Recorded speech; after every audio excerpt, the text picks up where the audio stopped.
All right, I think it's a good time to start. So I'm Roger Rayle, Chair of CARD and Chair of Sci Residents for Safe Water. Welcome everybody to this quarterly CARD-EGLE meeting. The meeting is being recorded for posting to YouTube later.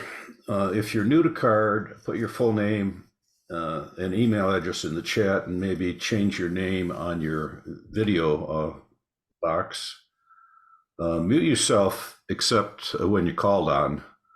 You can use the raise hand icon, or on screen, just raise your hand when it's time to make comments or ask questions. Unmute yourself and introduce yourself if you're new to CARD. So now I need to go back and make sure I'm sharing my screen.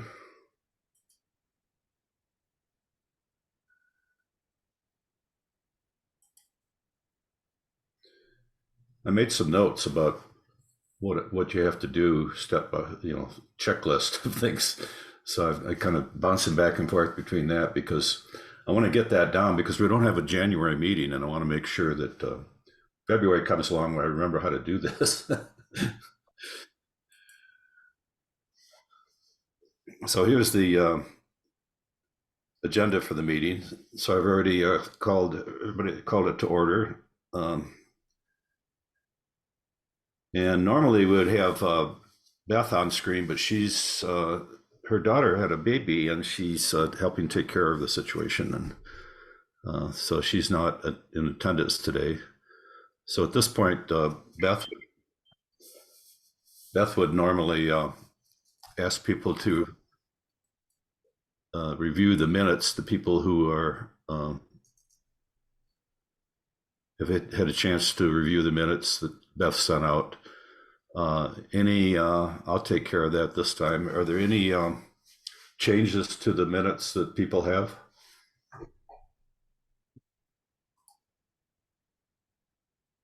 I would move approval. Support. All in favor? Either raise your hand or. Aye.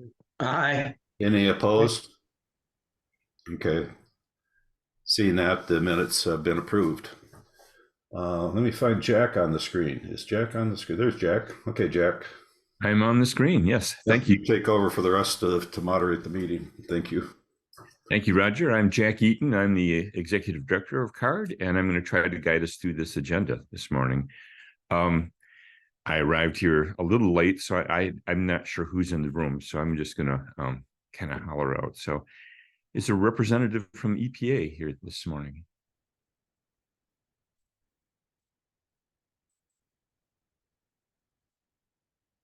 I don't see anyone. So, okay. Is there anyone from Debbie Dingell's office this morning? Yes. Oh, okay. Hi, everyone. It's Georgia from Congresswoman Dingell's office. It's nice to see everyone online today. We don't have anything further to share after the most recent good news that we got from the EPA.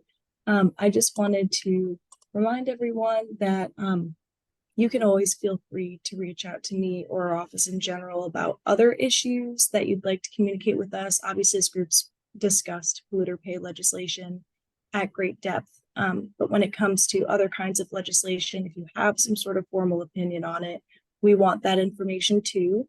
And I just wanted to make that reminder to everyone in the case that you'd like to use our office for that venue as well. And that's about it. Just wanted to give that reminder. Well, thank you. Let's see, is Dan Bicknell here this morning?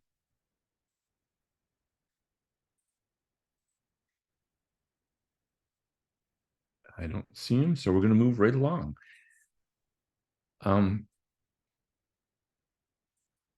At this point, I'd really like to note that because of the news that the EPA gave us at the last meeting, we have to recognize that that process is going to continue to move along at a slow pace. But nonetheless, that was great news, and I look forward to the EPA's efforts here in our town.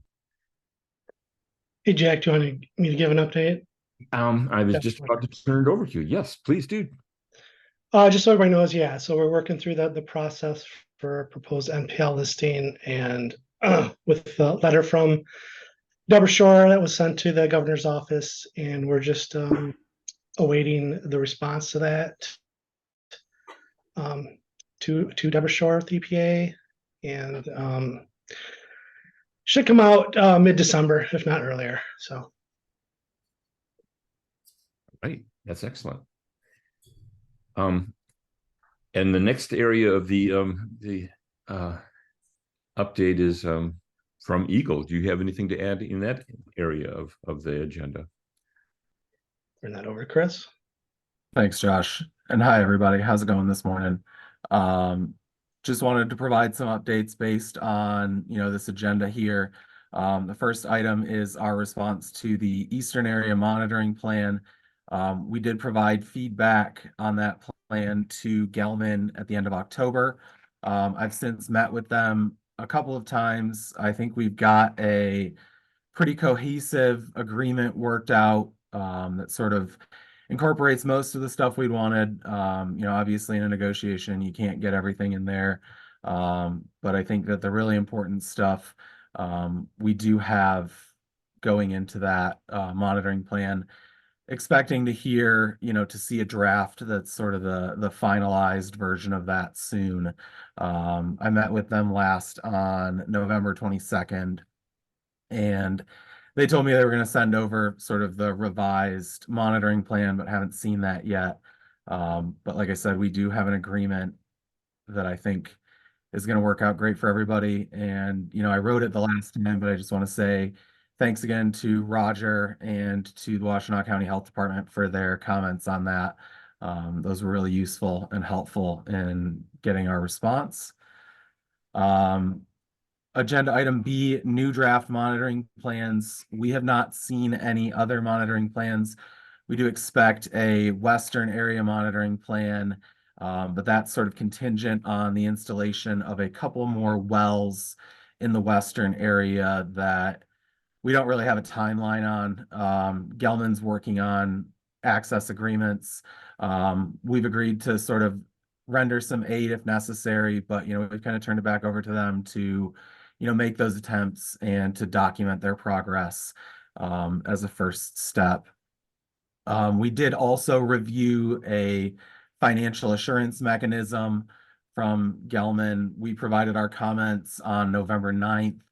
I also met with them about that right before Thanksgiving, and it's a little more contentious than the monitoring plan, and I don't think we've made as much progress just yet, but we did get a commitment from them to, try to work with their sort of side on addressing our concerns. So have yet to hear back from them on that, but hopefully we'll get that information soon.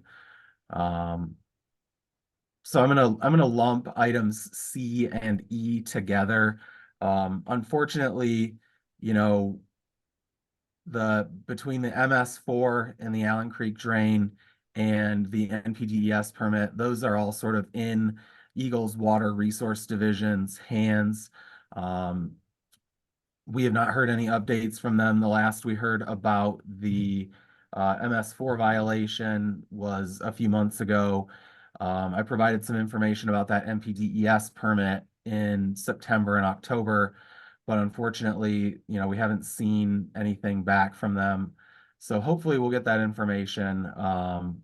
But, like I said, unfortunately, that's somewhat out of RRD's hands. We'd certainly like to get that squared away too, but unfortunately, we don't really have anything from them at this time. So we're gonna work with them. We're gonna check back in, and hopefully we can provide some more information the next time we chat.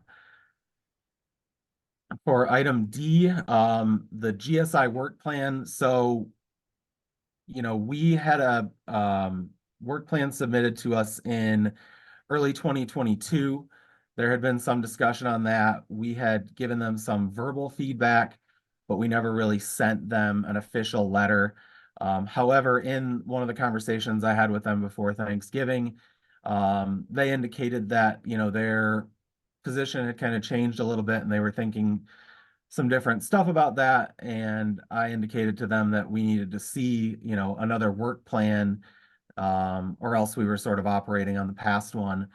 So now that we have gotten through the sort of hurdles of the Eastern Area Monitoring Plan and the financial assurance mechanism, we're going to be turning our attention back to that GSI work plan, and hopefully we can get some progress. And sort of on that note, Roger, I know you've got queued up our, yep, thank you, this map. So these are an update to a map that I produced last year after our surface water sampling. So every year we do surface water sampling around the area and in the Allen Creek drain. And this map sort of summarizes those results. I would say nothing too surprising. You know, most of the numbers are within the same orders of magnitude that we've seen in the past. You know, there are some changes. Allen Creek West Park Southwest is notably considerably lower concentration as of this sampling event. You know, I can't necessarily opine on exactly what the reason for that is. I would say that's a good thing, but you know, we're probably looking at some natural variability in that system. So just building up that data set and continuing that monitoring. I think we're going to continue to do that into the future and foreseeably. I did get a message from Dan Bicknell yesterday asking, you know, just a few questions about that. And one of the main questions was, you know, why we weren't looking at sort of the northern branch. And I told Dan, and I'll say here, you know, we kind of wanted to maintain continuity with our past sampling, you know, building up the data that we have from all these locations. That said, you know, there might be some adjustments that we might make in the future, but we haven't really, you know, begun planning any of that or implementing any of that.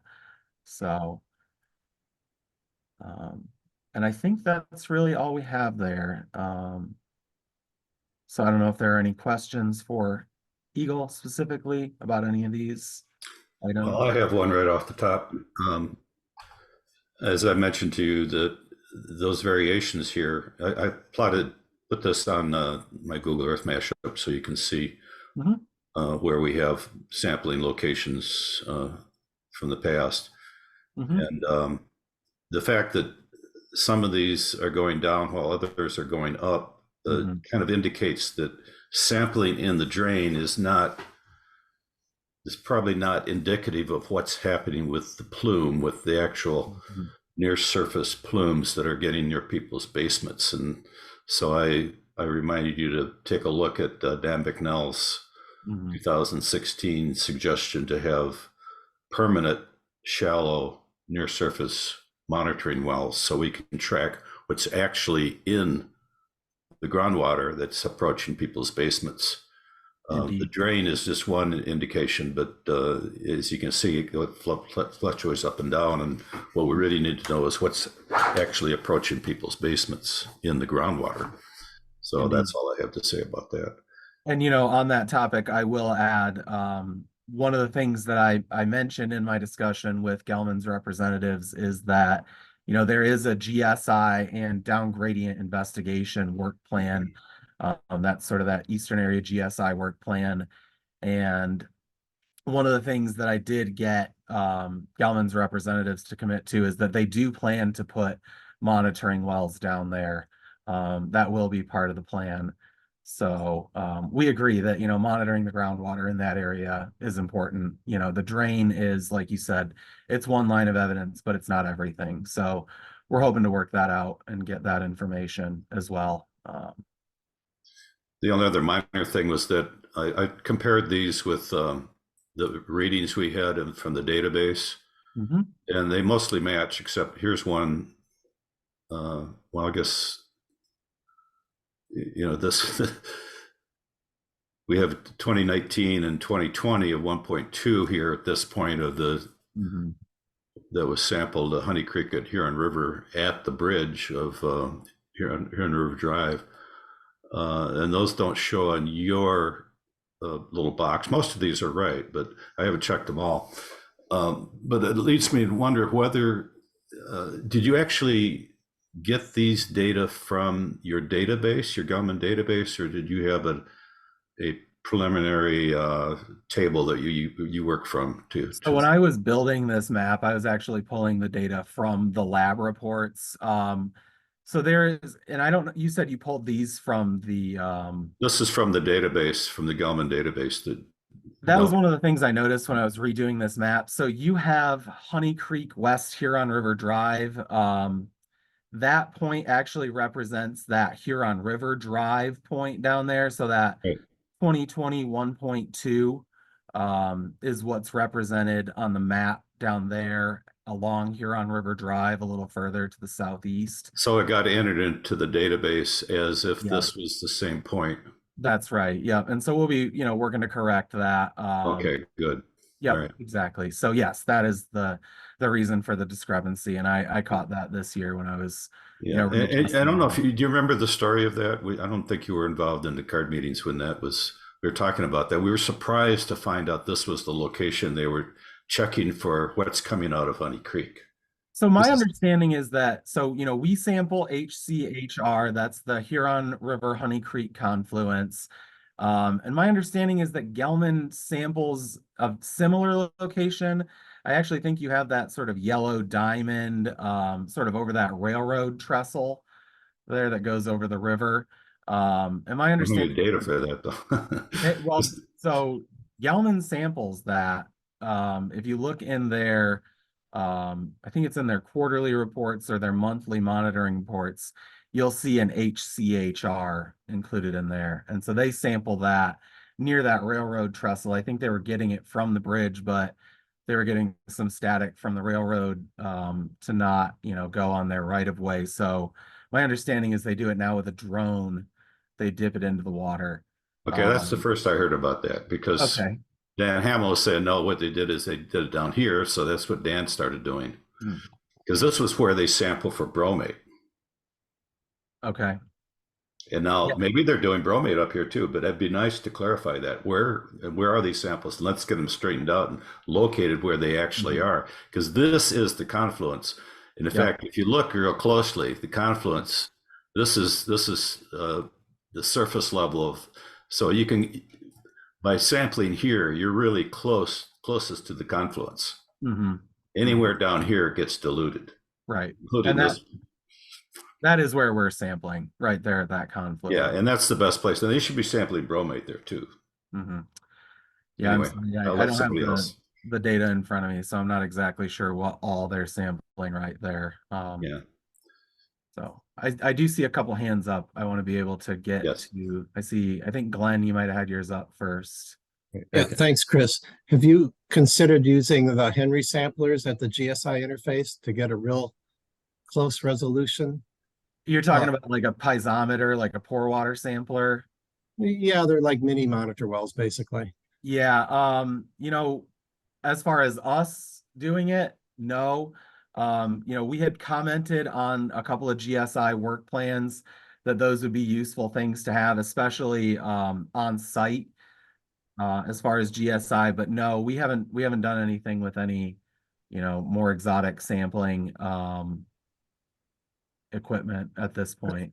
And also I found that infrared cameras can be real helpful to find out in the winter, to find out where groundwater is discharging. Certainly. And a third comment is no one should ever be going across a railroad bridge. Yeah, right. I think there's a big safety concern there. And I'm sure that was their main, concern as well. So we definitely will not go onto that bridge. So not. Please don't. Yep, indeed. Thanks. Thank you.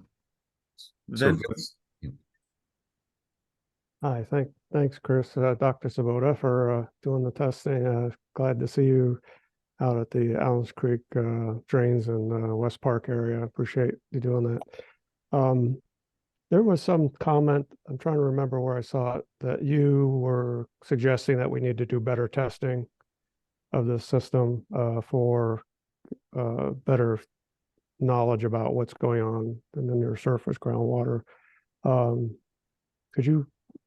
Did you say something to that effect or write it? Well, we have been advocating, Gelman's work plan for that GSI work plan down gradient did include several monitoring wells. And we have been, trying to keep them on that. We do want those monitoring points further down gradient. So, we're going to keep advocating for that. Those locations were defined in the older version of the consent judgment. They were removed from the consent judgment, but we did have a sort of verbal recognition, both in negotiation for the new consent judgment and in, ongoing discussions, even up till recently, that they do still plan to add those monitoring wells. So, we're hoping we'll get them in soon. Now that, the consent judgment, the monitoring plan, all that stuff have been somewhat ironed out, I'm hoping that we can now turn our attention to that and get some progress in that Good. direction. I just would like to remind people that may not remember that or weren't here at the time that we had requested, near surface groundwater monitoring wells in the West Park area and other areas, and we could not get agreement to have that done. So working with former drain commissioner or drain office member, we find that there's quite a bit of water flowing through West Park and 8th Street and Chapin as a simple, quick and dirty way of getting a handle on what's, flowing through. And as I've said many times before, when there's a drought, and when Dan Hamill used to, try and test when it was very dry, as with you too, Chris, that's a lot of that is groundwater that's coming out of the different seeps on the west side. We have Water Hill, we have Fountain Street, we got Spring. lots of seeps on the west side. So that's just to remind people this is not the best system for testing, but this is all we could get. And appreciate Eagle doing it, and hopefully we can improve the quality and do more detailed testing. I think we certainly have an issue with groundwater on the west side, and if it's contaminated, that could be a major problem. Very hard for us to deal with that, I think, if it starts happening, because it'll be ubiquitous. It'll be all over the area wherever there's groundwater near the surface. So we want to avoid that, I think, at all costs. Having homeowners exposed in their homes is not a good outcome for sure. So thanks much. Yeah, thanks for visiting us. It was great to see you out there, Vince. Any other questions or comments for Chris? Well, thank you for your update, Chris. We really appreciate your attendance. Of course. I'm going to move on to the next area of the agenda. Kathy Knoll needs to leave the meeting early, and so I'm going to just move her up to next. Kathy, can you give us the update from Scioto Township? Yes, I have a brief update regarding the Knights of Columbus development proposal. The developer has completed a hydrogeology report. It is currently being reviewed by Larry Lemke. I have a copy of the report. It's over 150 pages. That's all I can say at this point. I don't know where this is going. Apparently the developer is still very serious, or they wouldn't have done this hydrogeology study. So that's it. Thank you. Of course, and thank you. Kathy, is that report public? No. Not yet. I mean, technically it will be. Before decisions and it made? will be subject to FOIA. Mhm. We just got it. I mean, Larry hasn't completed his report yet. That's all I know at this point. So under FOIA, if we requested it today, we could have it within 15 business days. It's likely to become public before then anyways, isn't it? I don't know, because Larry has some questions, very technical questions about some of their procedures and conclusions. And he's in the process of communicating with their hydrogeology expert by email. We'll have documentation of everything. So no, I don't know at this point how quickly you would have it. Alrighty. Thank you for your update. Any other questions or comments for Kathy? Alrighty, then we're going to move on. Is there anyone here from Washtenaw County today?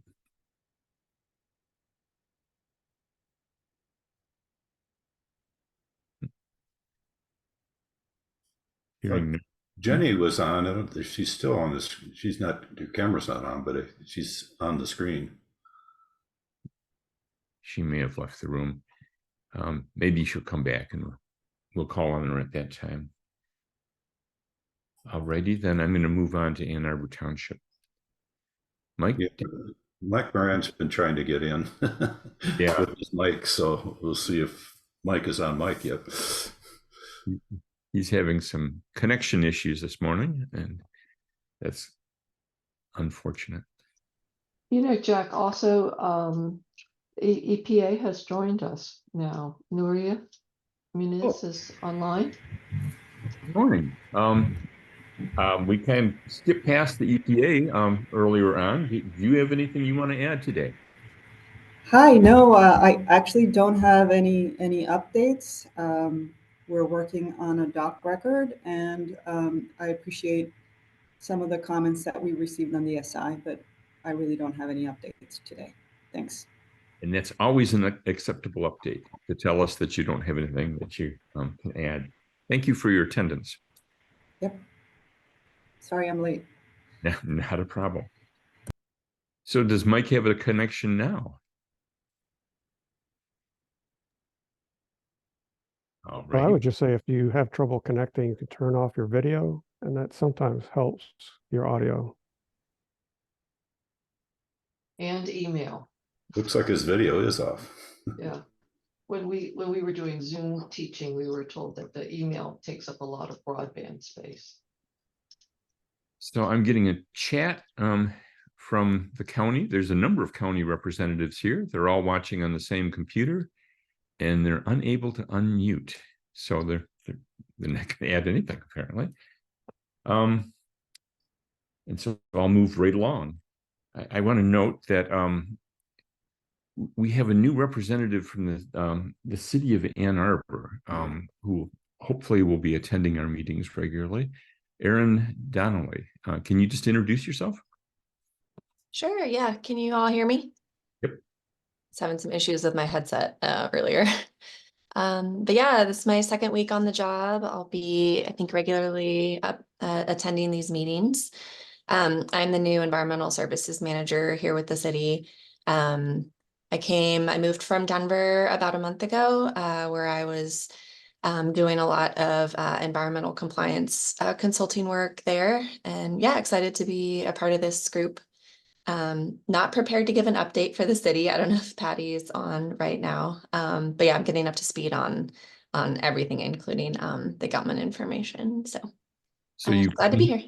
You've been here 2 weeks and you're not ready to bring us up to date? I want to offer that if you want to chat with any members of our board, with any questions you might have about the 30 years of the Gelman plume, we would be willing and eager to meet with you and chat, answer your questions. Great, Yeah, thank you. I second that. In fact, we should plan on it and have Patty involved and maybe some other people from the city who know a little bit about this, because it's really important that decision makers and staff have as much background as they can before they have to make decisions regarding the Gelman, the site. I look forward to meeting with you soon. So we understand that you have a lot of other responsibilities beyond just the plume, and we want to fit your schedule, but we want to be as helpful as we can to bring you up to speed. And I think it would actually save you some time in reading if you sat with us for an hour. That sounds great. Thank you. I see a couple of questions. Go ahead, James. Thank you, Jack. I just want to make a comment. Aaron, welcome aboard, and reiterate what others have said. We're glad to see environmental coordinator from the city working with us. So look forward to working with you. So thanks again and welcome. Thank you. Go ahead, Rita. Hi, everybody. I'm Rita Mitchell, and I participated in this, but I'm also the chair of the Environmental Commission for the city. I just want to let you all know that this is an informal observation that I had walking through West Park the weekend of Thanksgiving, and I encountered the petroleum smell that's been reported many times and saw some oily petroleum glaze in the ice glaze that was present at the time. And I reported it to both the city and the county water resources division. So waiting to hear on that. So just an update, let you know. Yep, thank you. It's quite pertinent to the city of Ann Arbor. So I also saw Patty on the screen at some point. Patty, do you have anything you want to add at this point? Hi all. I do not. Erin and I are going to be meeting here this week, and I'm going to try to catch her up on some of the stuff. But it would be a great idea, I think, Erin, to take Roger and Jack up on their offer. And there's a lot of information in Roger's head. So thank you so much. I see no further hands under this category on the agenda. I'm going to try again. Is there anyone from the county that can speak to us?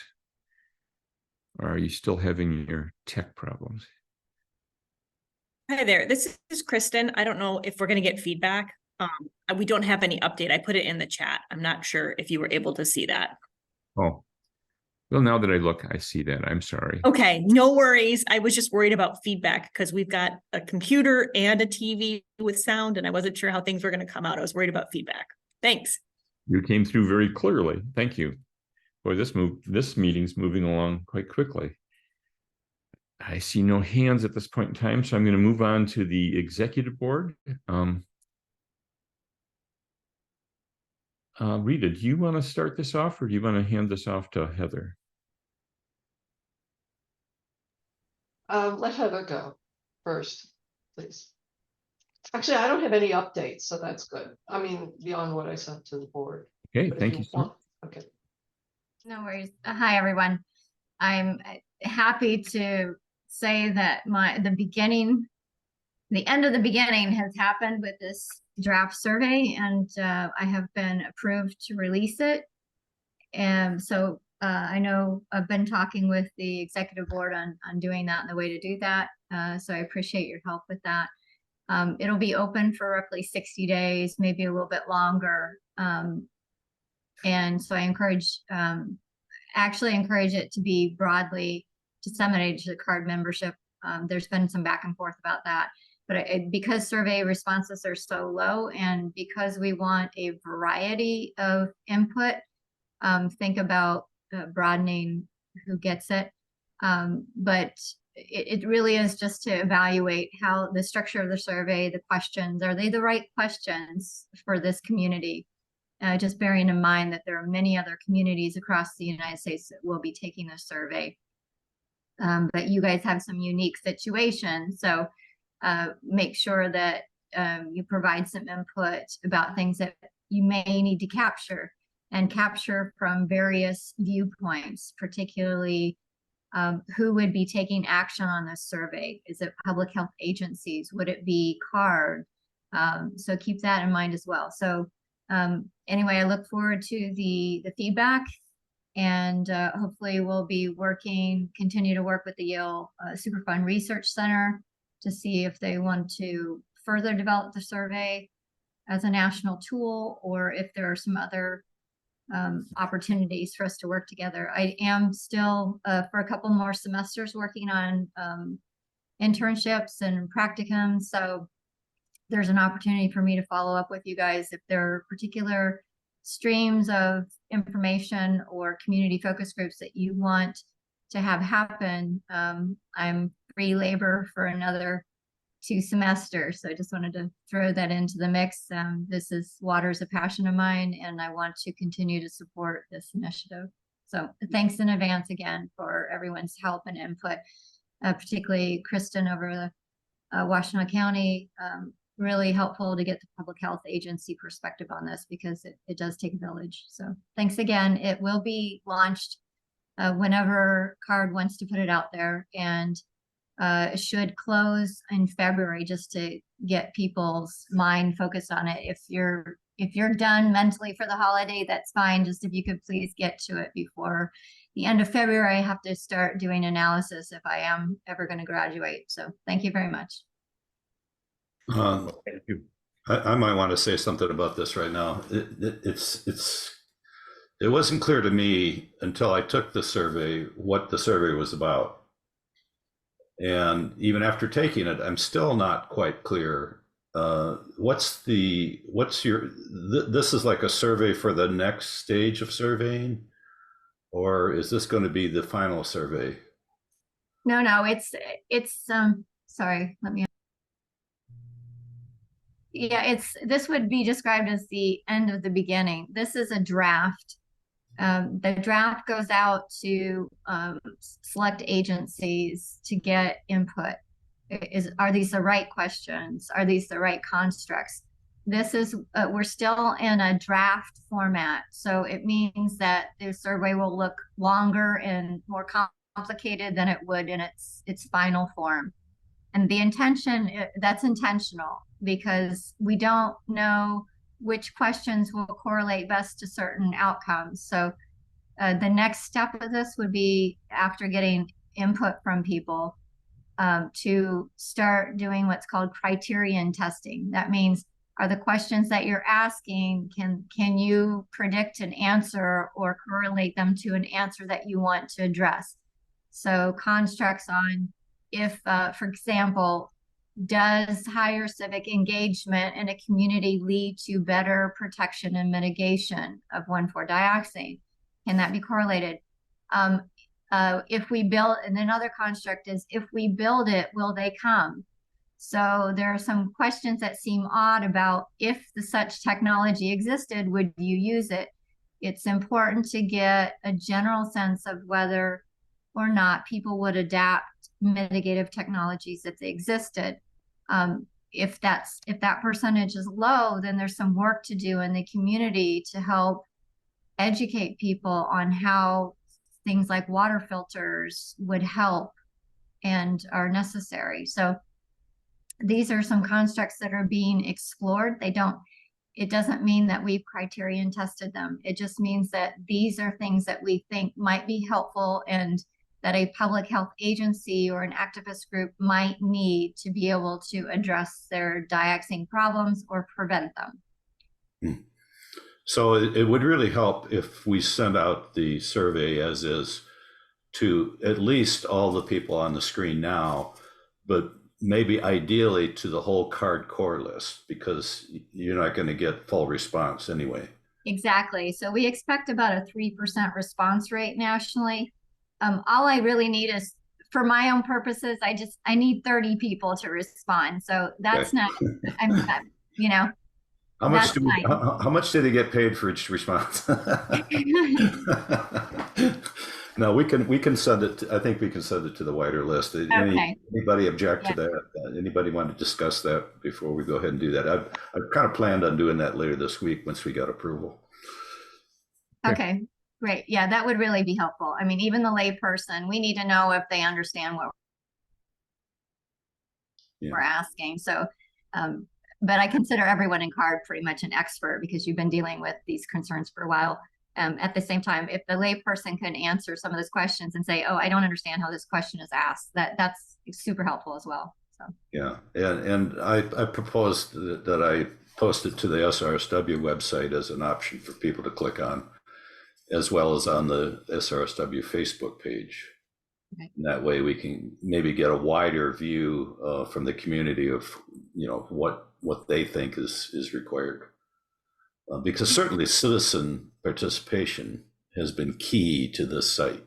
I mean, very key, starting with Dan Bicknell discovering the dioxane in the first place, And then with all of the various citizen committees that led up to the IPC, that led to the CARD, and all of the affiliated groups and subcommittees and all the local governments.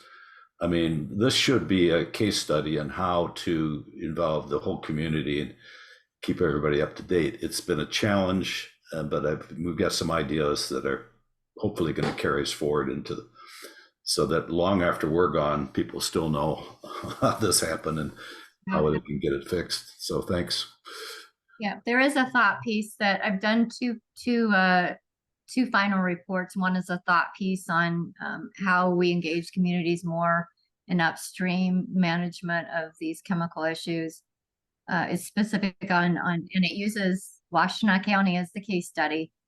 And then my second thought piece is more of a it is basically based on the survey, but also includes Michigan as a case study. So I think hopefully there'll be some more public publications that come out of that and will help raise the issue for you guys.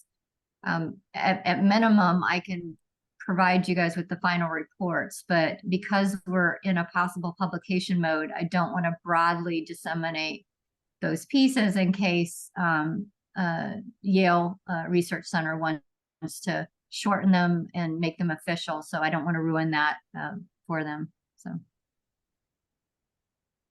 go ahead, Rita.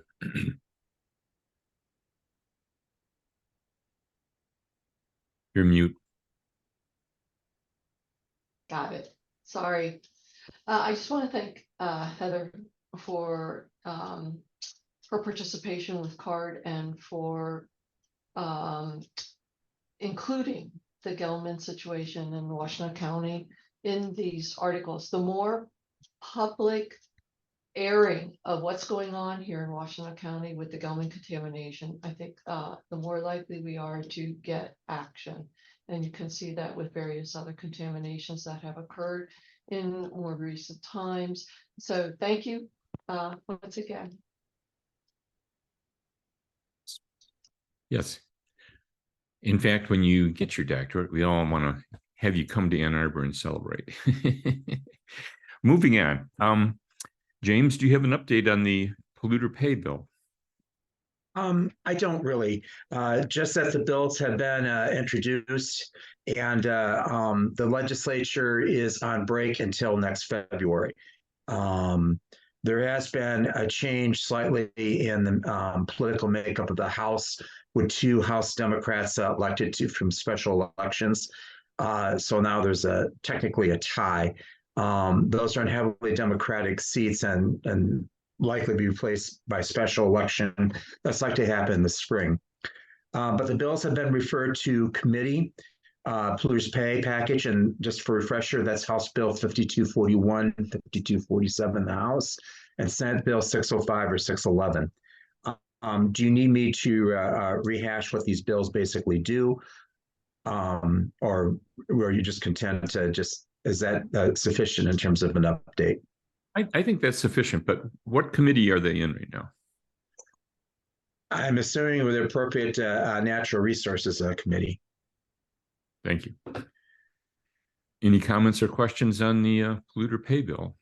James, I think you can feel free to post any significant updates that you hear about to the CARD Executive Committee, and then we can decide how to disseminate that to the CARD Corps if we feel it's needed. Absolutely, and I'm sure the sponsors, particularly Jason and Jeff, will be interested in our input in regard to the bills. Yep. So it's my understanding that those special elections will be sometime in April or I mean, there's certainly we are listed officially as supporters of this legislation, but there's certainly going to be, and while certainly many community groups are supportive, there's certainly be industry groups that are going to have some concerns, and there's going to be some pushback. I mean, politically, it's very popular, but again, there are interests that are very much liking to keep the status quo and are opposed to some of these elements of this bill package. So stay tuned. Yep. I just meant to point out that even though we don't have a meeting next month, this isn't going to move so quickly that it's going to need urgent action. So thank you, Yep. Jane. Thank you. I had a question for James. Go ahead.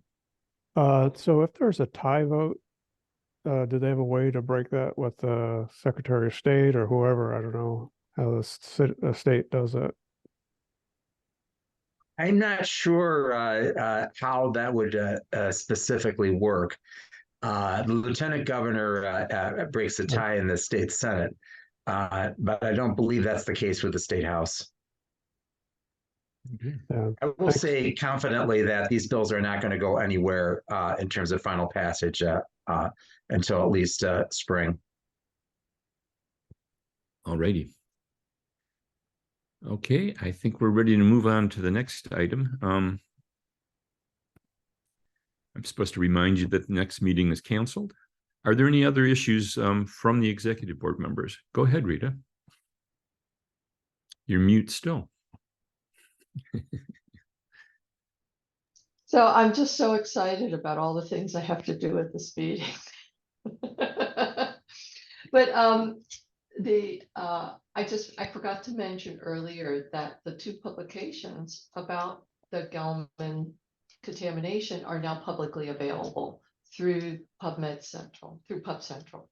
So if I had been on the ball, I would have put those in the chat, but I hope we can communicate that out to the membership because anyone can access them now. These are the review article on the Gelman contamination and then Bob's work on the novel route of exposure to 1,4-dioxane through a liquid intrusion into a structure that then volatilizes to indoor air. So those 2 are now publicly available. That's all. So I got an email with a link in it. Did that go out to the broader CARD-Core group? Oh, okay. Maybe we should do that. Yeah, I think so. Okay, well, we could put them both in one, I think, and less confusing. I just forwarded you guys the NIH Pub Central email I got. But I think I'll construct one that puts them together. And should I just send it out to the whole CARD-Core? Yes. I can do that. Okay, I'll do that. Okay, thank you. That's all.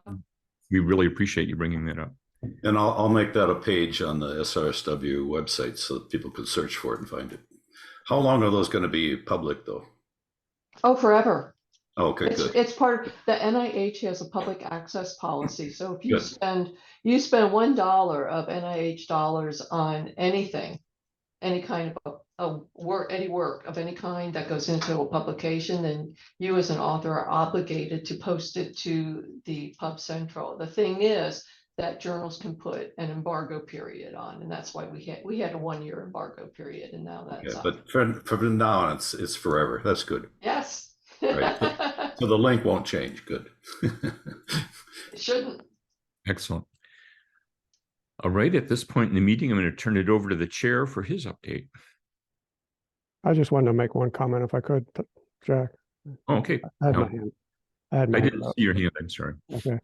Well, I just would like to remind folks who may not remember that Dr. Bob Bailey's article that got published and Rita's article got published.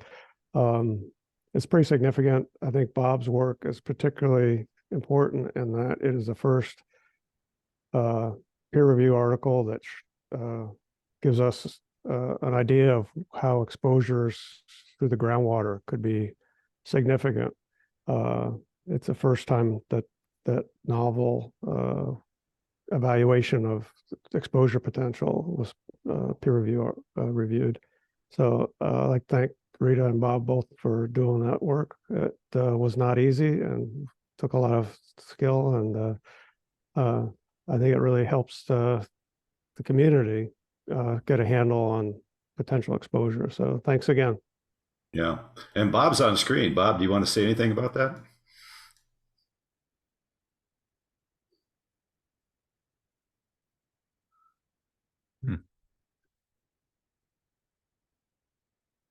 Maybe not. Well, he's looking for the unmute button. Yeah, he's looking on how to unmute. It's on the microphone. All right. I think maybe Vince wants. There he goes. He's got it. Okay, I finally got myself unmuted. I finally got myself unmuted. Yeah, it's good to have them really have these ideas really out in the public. And I think with Gelman finally slowly moving ahead on the near surface groundwater monitoring, we can see if my ideas hold water, so to speak. Does it really work? If we ever get some actual air samples and right next to the basement groundwater samples, it'll be interesting to see if Patty and her company can actually find anything or not. And the good news is that none of the near surface things are approaching my suggested 150 micrograms per liter dioxane. But just in case they do, we have a intellectual framework for thinking about what the implications could be. And just to remind everybody, Bob has the credentials to write an article like this. Yes, I worked at Dow Chemical for a long time. So, Rita, when you distribute the links to the two articles, if you could just put a brief statement about your credentials and Bob's credentials, for each article, so that as we share this, we don't have to Google you guys or anything. Yeah, so. Right. Well, thank you for that. And just for the meeting, yes, Bob and I both have professional careers behind us, PhDs, and it was a lot of work. I think Vince wanted some credit for all the support he gave me as he listened to me complain about some aspects of getting these publications together. But yeah, so we did our best, and I really thank everybody who helped with the effort. So we're happy to do anything we can to help people get access to it and answer any questions.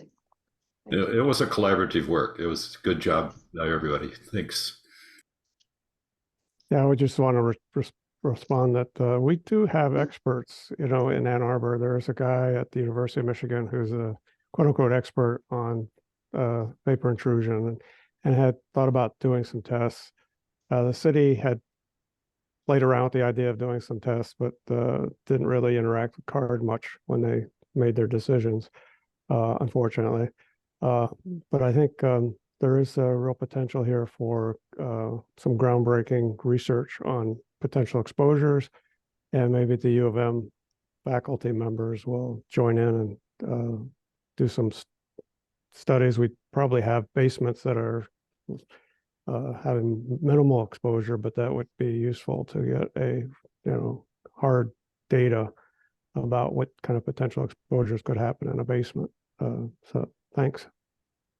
Yeah, and we learned this lesson back during the contested case when we had a resident expert from the city, from our area, who was able to blow the Gelman expert out of the water, basically. So we have the resources in this town. If we can't get the right thing to happen here, what hope is there for other places where they don't have this accumulation of experts right in town? So shall I go on with my chair update? I would like you to.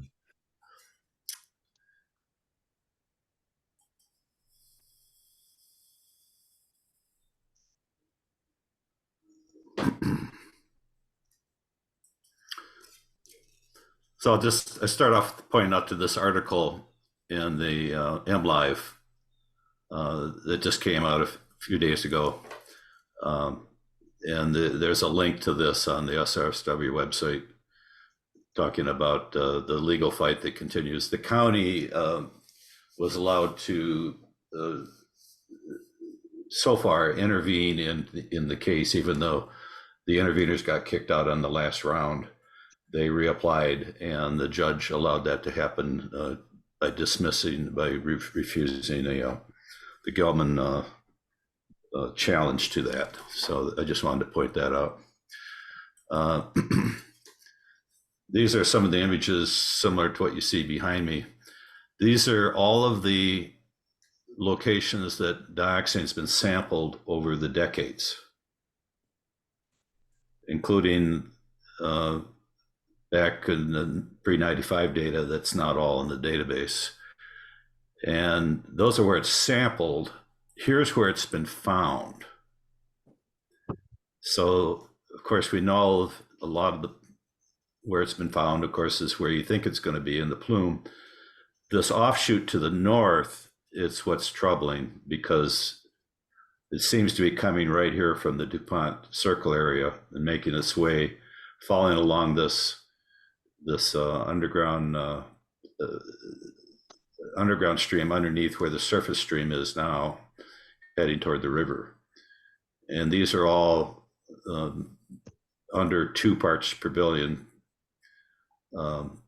sometimes under 1 part per billion, sometimes under what the county can detect at 0.5 parts per billion. But remember that a lot of states use 0.35 as the 1 in a million cancer risk that EPA has established, where in Michigan, it's 1 in 100,000 over a 32-year lifetime exposure. So if this were in any state where they use the tightest EPA guidelines, these people would already be getting replacement water. And here, they're expected to drink the water, I guess, or buy bottled water. And this is only a half mile from my house right here. Mine so far detects negative, but these tend to be in 100, 150 feet or more deep aquifer. So by the time it reaches the river here, it's going to be maybe 100 feet under the river. So it may meander along underneath the river here, maybe hitting some homes on either side, and it may be coming up closer to the Ann Arbor water intake without being diluted along the way. So that's one of the concerns. A couple of the topics we talked about with going forward, there's some, there might be some new in-home treatment systems someday in the future, and we'd like to keep track of that, because these would be candidates for in-home dioxin treatment systems. Right now, there are no good in-home dioxin treatment systems. And also detecting low levels of dioxin without having to do samples every month. There's some things going on in that research that we want to keep track of.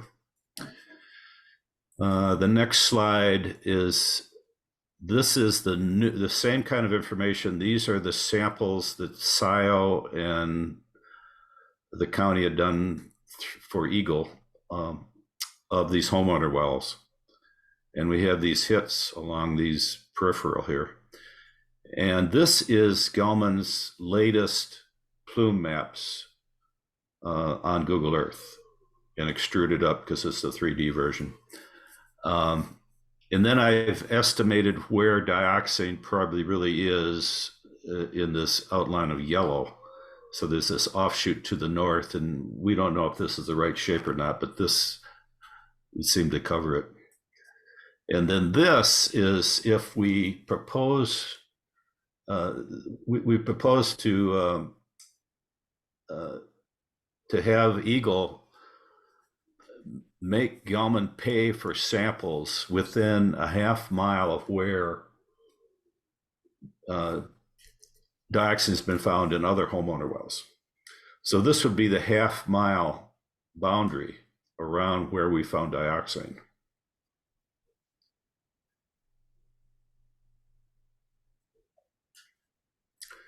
I can show more on that in a minute on Google Earth.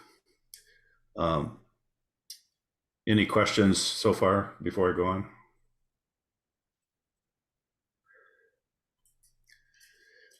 So I've been updating Google Earth as I can. I've got the maps from the third quarter of this year plotted, the plume maps, and where the half-mile radius is in the township hits. And I've received the monthly data updates. Thanks, Chris, for sending those. We weren't getting them for a couple years. And those are the updates that are in ready to use format, the so-called DEQ formatted data. And it was good to get those finally. I'm still waiting for the final database for 2023 that will be coming. The last I have is, I think, through June from Eagle. So some of the data that I'm going to be showing you on Google Earth is not up to date because we don't have the latest database, but I expect those to come. I know there might be some issues that Eagle has in updating those because even though it's DQ formatted monthly database, Gelman changed the format starting in August 2023. There's some extra columns, Chris, that you have to remove before you can apply whatever process you used on the prior months to update that. I don't know if you've gotten to that point yet, but I'm glad to work with you on that. I'm modifying the process of updating my Google Earth mashups and my Tableau visualization mashups every year to make it more simple and better documented, with the idea to train somebody or some maybe Gen AI system to do that for me. There's been a lot of progress in the last year on the whole Gen AI system, and that's what's coming next. In fact, I plan to kind of replace myself or augment myself with a Gen AI assistant, so I can use it to find things more quickly and open it up to others who need to ask me questions. I'm not always available. You could start with talking to my Gen AI assistant, and it would answer all the questions as I would, maybe better because it has total recall. And then we go from there. The last thing here is the ITRC. It's the Interstate Technology and Review Council, which is mostly people who are worked in the industry and in state regulators, but they have citizen participation. And I was part of that for the dioxane team over 2019 to 2021. And Dan Hamill and Jenny Kahn also participated. But there's two new teams that are opening up, and the links are here. One is on vapor intrusion, one is on passive sampling. And the passive sampling might relate to not only what's going on in the near surface, but also maybe at homeowner wells. So anybody that's interested in participating as a citizen volunteer on either of these, you can click this link and it'll take you to that where you can sign up and be part of the team. It's remote because they're multi-state. They get together maybe once or twice a year for an annual conference, but most of the meetings are virtual and email and Zoom, or I think they use actually Microsoft Teams. But it was definitely worthwhile, and the citizen participations actually did make a difference because a lot of times they don't have citizen views on this, and so. I encourage people who are interested in these topics to get involved and weigh in. I'm not going to have time to do it again in the next couple of years, but I encourage other people to. All right, so there's we already looked at this surface water sampling summary, so I'm going to turn that off and turn on some other things. So here's the 3D plume for the current year from Gelman. We don't have an updated plume map from Eagle yet. but when we do, I'll update I'll add that to the layer. Again, the wells are not up to date. So once we get the new database, then when you click on a well, then it will show you the information, for that well. And I think I'm going to plan on doing it. I had been just summarizing the wells either as a table of the maximum per year or as a graph that's automatically generated. I'm thinking if there's a way to do it appropriately, I can, instead of just having the max per year, I might be able to have all of the details plotted and maybe on a log scale like I do with the Tableau Public thing. So if anybody has any thoughts on that, I'd be glad to hear. So let's see, what else we got here? Here's the half mile from the various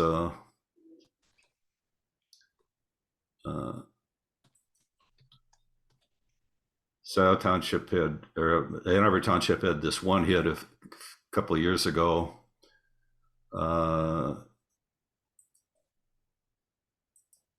Scioto had these hits, and Eagle sampling found these hits. So again, this is information that we already have. Still waiting for the regular monitoring wells to weigh in here. Anything else new here? We'll have some new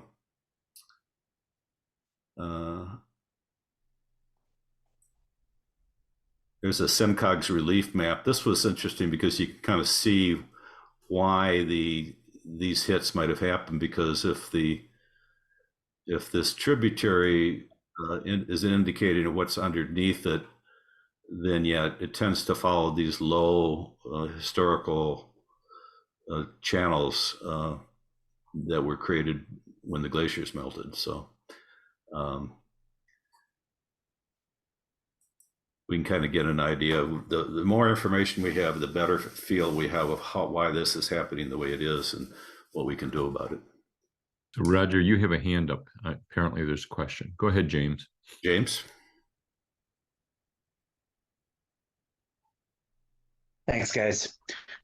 Roger, just to refresh my memory and looking at the map just now, what is what does light green represent? Forgive me for asking a stupid question here. It's not stupid. I just don't want to have all the keys up all the time here. So here's all the keys for what I've shown so far. What is the concentration there? Up here is the key for the dioxin plumes. Boom.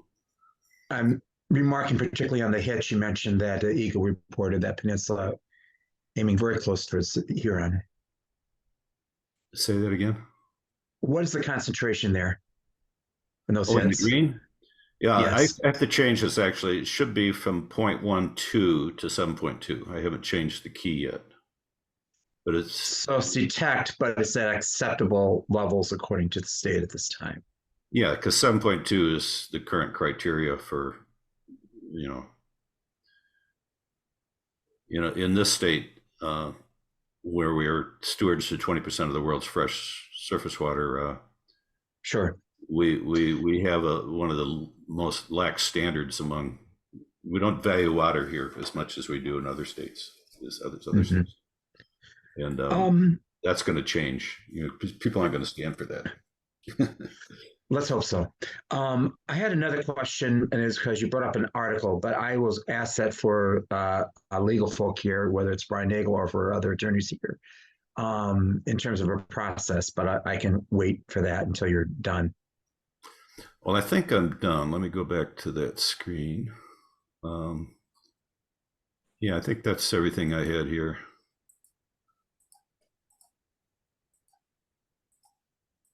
Yeah. So, yeah, I'm done. Go back to the agenda. Okay, well, let me ask this question maybe to Mr. Nagel and Jack and others. I had read in the article that Judge Connors noted that,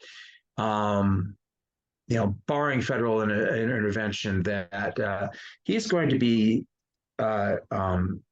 moving to senior status probably in roughly 2 years. What happens to the case in review once he steps away, barring federal intervention? Another judge will take over.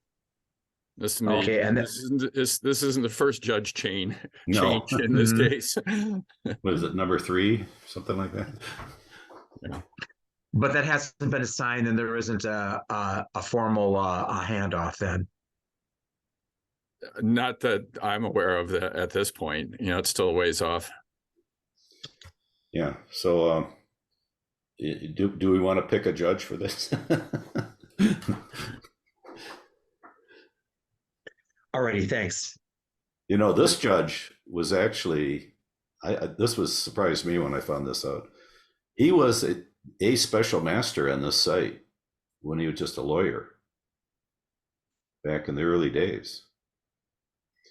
So I would very much like to know what he had available as a special master to organize things for the judge at that time.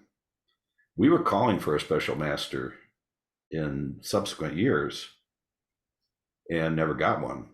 And without knowing that there was one in the old days.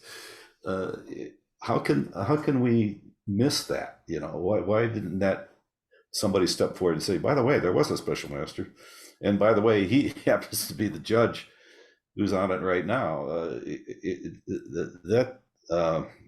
This is mind-blowing that we can not know what we should have known back in the day. And who was withholding that information, or who didn't know it, and why was it secret, or what else is going on now that should be known to the public, so we don't have these same questions 10, 15, 20 years from now. And there are people out there who might know, and some of those people might have worked at Gelman. I had a fellow contact me this last week who knew somebody from Gelman, and somehow he got the idea that some of Gelman's records were lost in a fire in a building that's next to the session room. Apparently the session room had a similar building next to it, kind of in the parking lot side, that burned down, and this fellow thought that there were records, Gelman records were in that building. Gelman was using that building to store some of their records. Now, okay, that would have been back in the 90s, 80s. So maybe we can check with the SIO Fire Department and see if they have a record of it. We can check with the SIO assessor and see who owned the building at the time. What happened?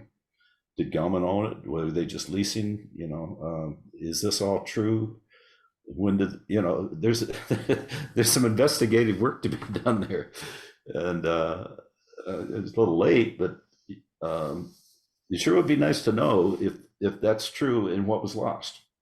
I know there was a fire at Gelman headquarters while I was involved in 1995 with Kim Davis working on a solution back then.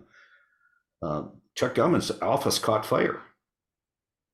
And so I was meeting with Kim the next week or something. He takes me in and shows me what the fire damage was in the office. Well, it wasn't extensive because the sprinkler system went off.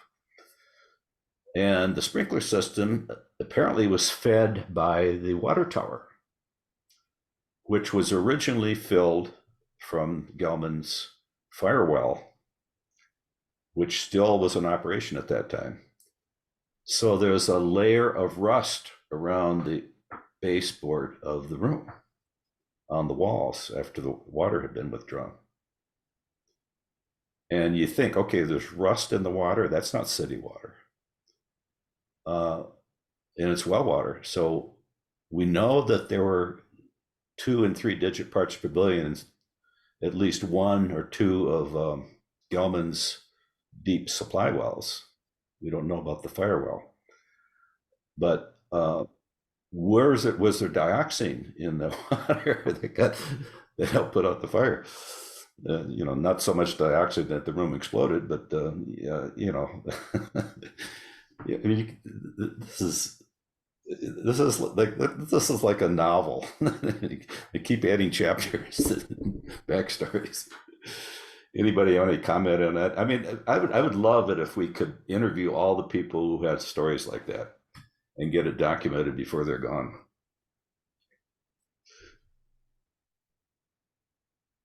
Anyway, I think I'm going to wrap my part up and get this meeting over with early.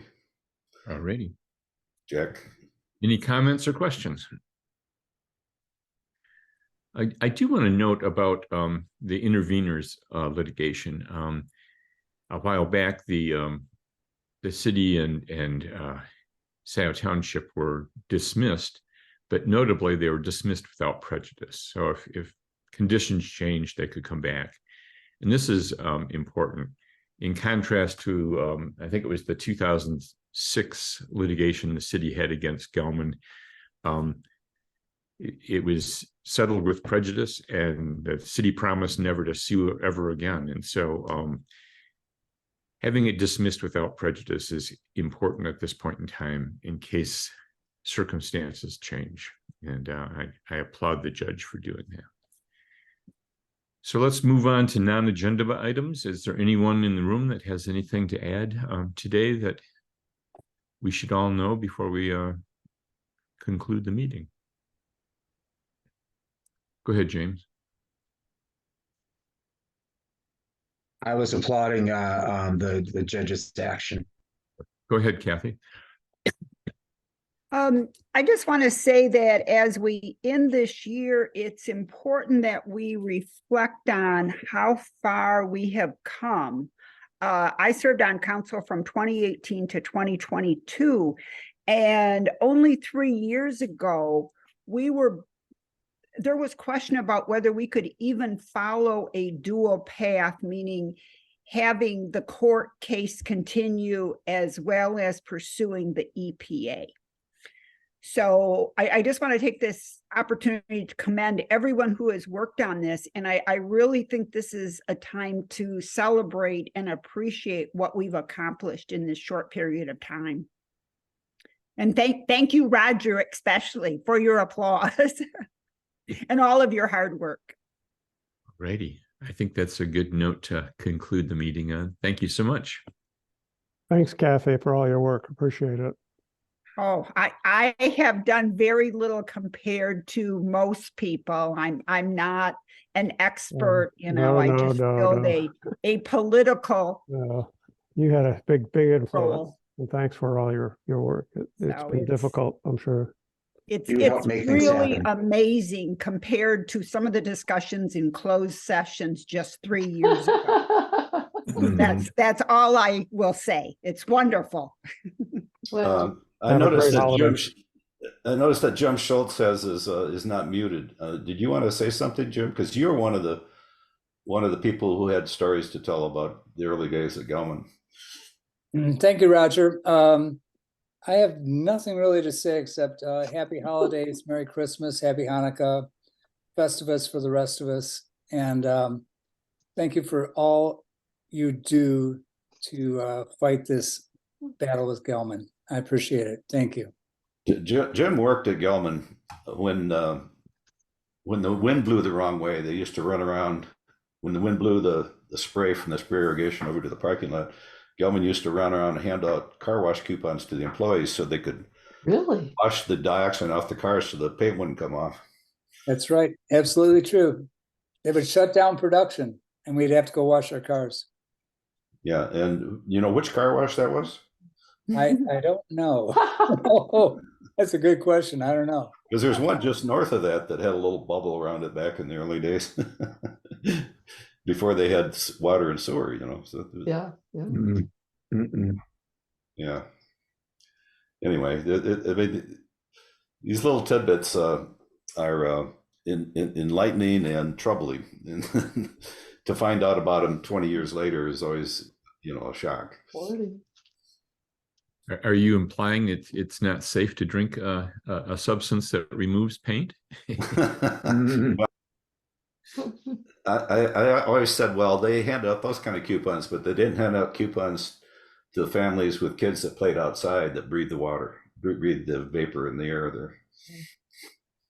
You know, because the kids that played outside tend to have more health problems apparently than the kids that played inside. Yeah, so there's that. That's why we need a health effects study. Yeah. Yeah. And of course, I'd like to know more about that early court case that the Westover people brought against Gelman and was then lost on appeal because it wasn't a big enough sample. You know, and the health effects was thrown out on that. Was that right? Yeah. The judge said they're irrelevant. There's no evidence that there's any adverse health effects, so you cannot have that. Yeah, it's troubling that one person can make a decision like that. There's other court cases too that we don't have access to. That it would be nice to somebody compile as many of those court cases as possible, and it kind of show what the problems with litigation if they don't have enough information. Well, see, one of our lawyer participants in CARD could write an article, right? Just like Bob and I did, write an article, you could probably get published in some law journal about, review of the legal path of this Gelman contamination. Yeah, well, it's. Thought I plant the seed. You can still get a publication after you retire. They could, but they might not be a lawyer again.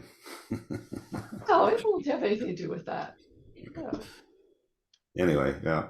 Anyway, I wish everybody a happy New Year. Good to see everybody.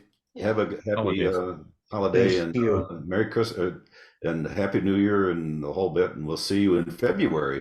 But expect to weigh in on things in the meantime. And definitely take Heather's survey that we're going to send out this week. Take the survey. Merry Christmas. And Aaron, let's set up a time to meet sometime before February. Yeah, sounds great. And maybe get Chris involved at the same time or not. I mean, we can meet separately, or we can have a kind of like a huddle of the technical people or something. I don't know. Like we used to do. Yeah, that sounds great. Yeah, I'd be happy to make time to sit in on a call like that. So yeah, because a lot of these little tidbits are important to know about, and sources of information that we've accumulated over the years that need to be brought together and hammered out and streamlined. We can do a lot with Gen AI to speed up our work now, it turns out. I just did it at night before last, in fact. Bye, everyone. So bye, everybody. Bye. Bye, everyone. Thank you. Thanks. Thank you, everyone. Thank you. Thanks, Happy everybody. holidays. I'm gonna stop the recordings now.